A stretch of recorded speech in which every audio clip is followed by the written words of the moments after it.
একটা মেয়ের সকাল থেকে রাত পর্যন্ত কী কাজ করবে সেটা কিন্তু নির্ধারণ করাই থাকে।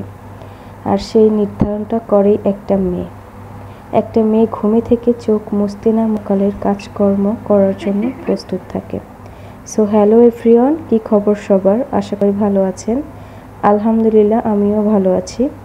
রোজা রমজান মাসে কিন্তু কাজটা বেশি পড়ে যায়, তাই না? যতই আমরা আলসামি কেন না করি, কাজ কিন্তু হবে। আর রোজার মাসে আমার মনে হয় কাজের প্রেশারটাও বেশি এবং তাও অনেক। প্রথমেই রান্নাঘরে গিয়ে দেখলাম অনেকগুলো হাঁড়ি পাতিল জমে আছে, ছাড়া কিন্তু আর কেউ করবে না। আপনার শ্বশুরবাড়িতে যত মানুষই কেন না থাকে, তারা কিন্তু রান্নাঘর ফুচকি দিয়ে দেখবে না যে আসলে রান্নাঘরে কাজ কে আছে। তো বাবার মেয়ে রাজকন্যা হয়ে থাকে, সেই মেয়ে কিন্তু শ্বশুরবাড়িতে গিয়ে চাকরানি হয়ে যায়। এটা কয়জন মানে জানি না, বাট এটা আমি সবসময়ই মানি। আমি যখন আমার বাবার বাড়িতে ছিলাম তখন হঠাৎ থালাবাটি মাজতে বললেও মাজতাম না, অনেক চিল্লাচিল্লি করতাম। আর দেখেন, রোজা রেখে কাজ করতে গেলে অনেক খারাপ লাগে। রোজা রেখে আসলেই কাজ করা যায় না, অনেক ক্লান্ত ফিল হয়, আর সবাইকে বোঝানো যায় না। তারপরেও মেয়েরা সব কাজ করতে হবে, যেহেতু মেয়ে হয়ে জন্ম নিয়েছি, কোনো ক্লান্তি থাকা যাবে না। রোজা রেখে কাজ করতে গেলে কিন্তু অনেক খারাপ লাগে। তারপরেও মেয়ে হয়ে জন্ম নিয়েছি, কাজ তো করতেই হবে, তাই না? আর সংসার জীবনে নিজের কাজ নিজেকেই করতে হবে। যে বিয়ে হয়ে গিয়েছে, বাচ্চা কাচ্চা হয়ে গিয়েছে, সো নিজের সংসার নিজেকেই দেখে রাখতে হবে। আমার মতো কারা কারা এই সংসারী পাগল, অবশ্যই তারা কমেন্ট করে জানাবেন। আমি যদিও সংসারে অনেক কাজকর্ম করি, নিজের কাজ নিজে পছন্দ করি, অন্যকে দিয়ে করানোটা আমার কেন জানি না ভাল লাগে না। তাই নিজের কাজ সবসময় আমি নিজেতেই পছন্দ করি। আর শ্বশুরবাড়ির সবাইকে আমি কাজ করতে দেই না, কারণ তারা আমার কাজের মধ্যে অনেক তফাৎ থাকে। তাদেরকে একটা কাজ করতে দিলে একটা কাজের যা কাজ করে আসবে, পরবর্তীতে আমার নিজেরই আরও কাজের হবে। তো তাই নিজের কাজ নিজে করতেই বেশি ভালোবাসি। আমি ঘুমের থেকে উঠে আগে চিন্তা করি যে আজকে কি রান্না করব। করতে করতে দেখলাম যে এতদিন মাছ মাংস খেয়েছি, মাছ মাংস খাওয়ার মানে প্রচণ্ড পরিমাণে মুখে অরুচি চলে এসেছে। তাই বললাম আজকে একটু ছোট মাছ রান্না করে খেয়ে দেখি কেমন লাগে। আর আমি আমার ছোট বোনের সাথে একটু বকবক করছিলাম, ও আমাকে কি যেন ছিল, আর হাসছিলাম। তো আমি চিন্তা করলাম যে যেহেতু ছোট মাছ রান্না করব, আমাকে তো বসে থাকলে হবে না, আমাকে কোটাকাটি করতে হবে। যা ছোট মাছ আমি বেশি করে পেঁয়াজ কাঁচামরিচ নিয়ে নিলাম। আর পেঁয়াজ কাটার চোখ দিয়ে কেন জানি না অনর্গল অনেক পানি ঝরে। আপনাদের কি পেঁয়াজ কাটার সময় এরকম চোখ দিয়ে পানি পড়লে অবশ্যই করে জানাবেন। আর এই ভিডিওটা কেনার পরে ইফতারের পরে 2 দিন আগে রান্না করেছিলাম, সেই পায়েসটাই আমি খাচ্ছিলাম। তো একটা জিনিস রান্না করলে মানে হঠাৎ করে ওই খাওয়াটা আমার হয় না, কেন জানি না 2-3 দিন পরে ওই আমার কপালে জোটে। যদিও আমি নিজে রান্না করি, যখন রান্না করি তখনই কিন্তু খেতে পারি, কিন্তু কেন জানি না সবাই খাওয়ানোর পরে আমি আমার নিজের খাওয়াটাই ভুলে যাই।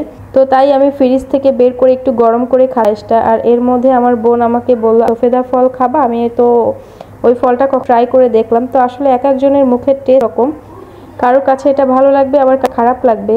আমার কাছে এই সবেদা ফলই ভালো লাগে না। এটা আসলেও সবেদা নাকি নামটাও ঠিকঠাকভাবে জানি না। তো হয় অবশ্যই সেটা কমেন্ট করে বলে দিবেন যে আপনার নাম এইটা। পরে আমার ভিডিওটা আপনাদের কাছে ভালো লাগবে। আলহামদুলিল্লাহ, আমার বাচ্চাটার 3 বছরে মানে হতে যাচ্ছে আর কি। আমার বাচ্চার জন্য একটা নিডো 3+ কিনে, যাতে পরবর্তীতে ওর লাগে। তো এখনো ডিব্বা কিনিনি, জাস্ট ছোট একটা প্যাকেট কিনেছি। আর বাইরে গিয়েছিলাম কিছুর জন্য, তো ফ্রুটসের মধ্যে আমি আনারসটা আর আম দেখতে পেয়ে আম নিলাম। মেয়ে মানুষ টক দেখলে তো আমাদের জিভ আসবেই, তো তাই একটু টক নিয়ে নিলাম। যে যেহেতু গিয়েছিলাম, তো এখন যদি খাই তাহলে অনেক ভালো লাগবে। তো এইদিকে আমি রান্নার জন্য আবার বাহির থেকে এসে পিপছিলাম যে এখন রান্নাটা শুরু করে দেই। কাটিতে আমার হাজবেন্ড চলে আসলে আর রান্না করতে, ও আসলে ওর সাথে বকবক করতে সময় দিতে হবে, ওকে সময় না দিলে ওর মাথা ঘুরে। তো তাই আগের থেকেই রান্নাটা রাখছিলাম, যাতে ও আসলে ওকে একটু সময় দিব, ও যাতে আমাকে একটু সময় দিতে পারে।